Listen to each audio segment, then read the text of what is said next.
Hello and welcome. It is me, the ASMR man. And today, to commemorate me getting a new filter, I thought about covering a topic that I've rarely heard talked about. And it is combos in anime fighting games. So lately I've been playing Unist, also known as Underknife, Inbirth, EXE, Late Est, and the Est is like with a bracket. And I found it to be a very fun game, a very interesting game, because it I've had problems learning combos, these long complicated combos in other anime fighting games like BlazBlue for years. And somehow, despite playing this game for less than a week, I've already been able to somewhat easily do combos which I normally don't think I would have been able to do. And part of this is because Unist has a very interesting and unique combo system, especially with like the reverse beat and a lot of other cancels and various interesting mechanics, but I think part of this is due to it having a very excellent training mode. And I want to help some other people in learning how to do these long combos in fighting games. Because, don't misunderstand, big combos, despite what many people might say, are a very, very important of the fighting game genre, and there are few people on the competitive level who are unable to do these long combos. And if there are people who can do it, it is usually because they compensate by having other skills like good execution or good reads or something else. Well, not execution. Execution is part of combos, but zoning or spamming attacks well, or footsies. So I am going to cover this topic in a top 5 list of the top 5 things that could help you in learning these long combos. So, number 1 is, well, to pick your character. This might seem obvious, but it's actually pretty important. You don't want to learn a very long combo or a bunch of long combos on a character that you would later find to be, well, not fun to play on a basic level. So instead, what you should do when picking up a new fighting game is to try out every single character. Every single one. Even the ones that you might not immediately grow to like, you should try them out as well. See what their normals are, see what their specials are, see what gameplay stuff they have, what unique mechanics they have, what gameplay features and what playstyle they have. And once you've done that for every single character, and it doesn't take actually that long, maybe like 1 or 2 hours of playtime. Once you've done that, not only do you understand whatever character you're going to pick, but also every single character that you're going to play against. And that is as much important in learning to play a fighting game as just picking a character. So so you pick your character and you try to learn their combos. Maybe you have problems with specials, that just comes later on with muscle memory. But maybe there comes a combo that is just that demands just too tight a link, too tight a cancel for you to be able to execute it. Then, if you have this problem, you should do number 2. Look up whether or not your fighting game supports a slowdown system. Skullgirls has it, Unist has it, and I only really understood and kind of grasped how important it really is with Unist, and I think most other fighting games nowadays should have it as well. You might think of it as somewhat of a crutch or a training wheel. And it is that, exactly. And you might think that it won't really help you in learning a long combo, to learn it in a very slow and methodical way, in a very, well, you know. You might think it won't help you because it's all about the execution, but it's not really that much. It's more about learning how your fingers should move when holding a controller or playing on a keyboard. It's about understanding what flow your fingers should have. And I think learning a combo structure in a more slowed down way helps with that. So I think you should really try it. If you have a problem with a combo, slow down to like 50, or maybe if you really have a lot of problems, 30%. And then when you can understand it on that level and easily do it on that level, then you go up to 70%, to 90%, to whatever other percent you want. Slowly learn, slowly try to... I mean, don't just go to the next level when you've done it once in the last level. You need to like be sure to be... You need to be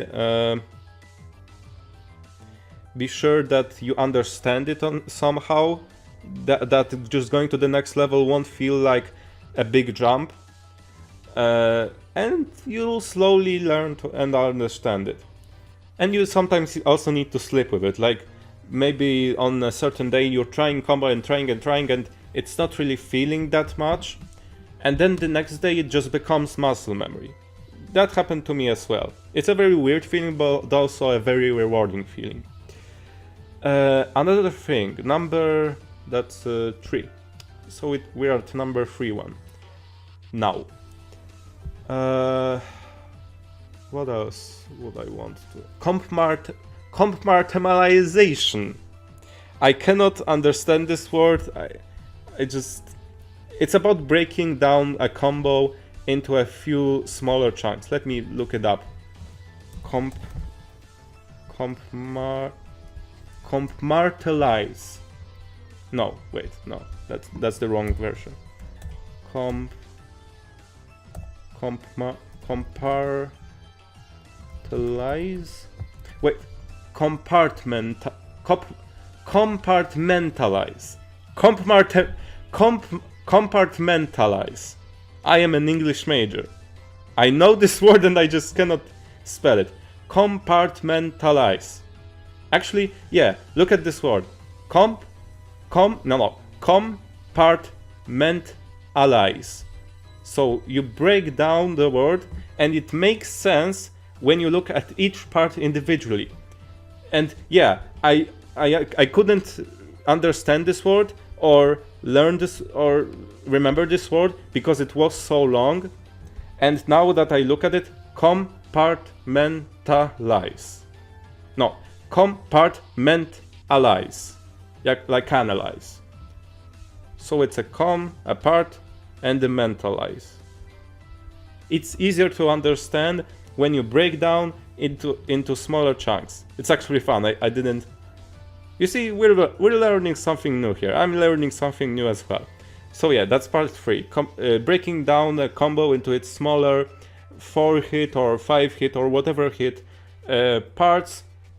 And the cool thing about it is that later when you understand those parts, you can start trying to mix them up, to change the order of these parts, depending on how free your the combo system in your game is. And it makes it easier to understand the character more holistically, and it helps you later in the match in doing these combos, because, for example, you're doing one part of the combo kind of in a muscle memory way, and while your brain at the same time is thinking of what other part do you want to continue with next. So breaking down things, it makes it easier. I mean, this is a pretty common thing that people talk about when learning about anything, not only combos. Alright, so that's part 3. Number 4. What was it? Part 4 is resets and setups. So, if you don't know, resets is when instead of fully finishing a combo with the thing that does the most damage, you instead use a weaker attack, maybe an attack that demands less execution, but in such a way that allows you to then easily start a new combo on the enemy who wasn't expecting that you would start up a new combo and maybe wasn't blocking or was blocking the wrong way, and you can like surprise them and make an even bigger combo. And setups is when you do something similar, but also you maybe start with a meaty attack or a projectile against them, so it's more about pressure and less about mixing them up so that you can start a new combo. And I think this is also very important and something that is sadly missing from most tutorials and missions or challenges in existing fighting games. I mean, even Unis has a very small amount of it, but they do have it. And I think it's very important because not only is it a new like tactic that you can use in the middle of the match, and that may make it easier for you to learn combos, because when you think you're not ready to do the full combo, then you can try to do a reset instead, if you don't feel like your execution at that moment is up to par. Not only that, but it also makes it feel less shit to actually drop a combo. Because, I mean, everyone drops combos, Daigo drops combos, Justin Wong drops combos, even the biggest pros do. So, but still, it always feels really, really shitty when you've tried to memorize a certain combo for like hours and you still can't get it like to 100%, and it feels shit. It feels like you're not being rewarded for your hard work. But I think understanding resets and understanding that in most matches, unless a player is absolutely sure that he can defeat his enemy completely by doing a full combo, they're instead going to use a reset. So knowing about that, knowing about how important resets are, can help you in not feeling as shit about dropping combos or about doing smaller or shorter combos, because then you can start to develop like your own playstyle. You can start to understand on some level how much in execution you want out of your playstyle. Because I mean, even though I just said it like 10 minutes ago that combos are very important, everyone has to know them, not everyone has to know them to the maximum level. So for example, if you've watched the Core Gaming video, I'm probably going to link it down here, about why fighting games are hard, the guy was talking about the differences in playstyle between Alex Valle and Daigo. So Daigo, when doing a Solar Plexus combo with Ryu, Alex Valle usually goes for an easier combo and Daigo usually goes for the harder combo. But they're both pro players and they're both on somewhat of an equal level. Not completely equal, of course, but they are both pro players. So, like, even though I just said that you have to learn combos, you don't have to learn them fully. You have to learn them to, like, let's say 80-90%, at least on the level of execution. And from then on, it's more about the understanding of whether or not you want to go for a harder combo or an easier combo. And that makes it, and that in itself is a part of the whole, like, meta game with fighting games, and you start to get into the fun and the tactics and all of the fun stuff of fighting games. So right, so that's the top 5. So number 1 is picking a character right, number 2 is using slowdown, number 3 is number 3 was compartmentalization. That. Number 4 was resets and setups. No, that was the last one. Resets and setups was the last one, and number 4 was me having to actually write down the things that I'm talking about. So that's it. That's the whole video. I hope it helped. I want to keep in mind that I am an intermediate player, not a pro, so take all of the stuff that I said with a grain of salt. And, you know, have fun. Have fun playing fighting games. They're the best genre of games that ever existed on a gameplay level. Maybe not go online, but have fun learning these combos. Maybe that's number 6. Have fun. Have fun learning combos.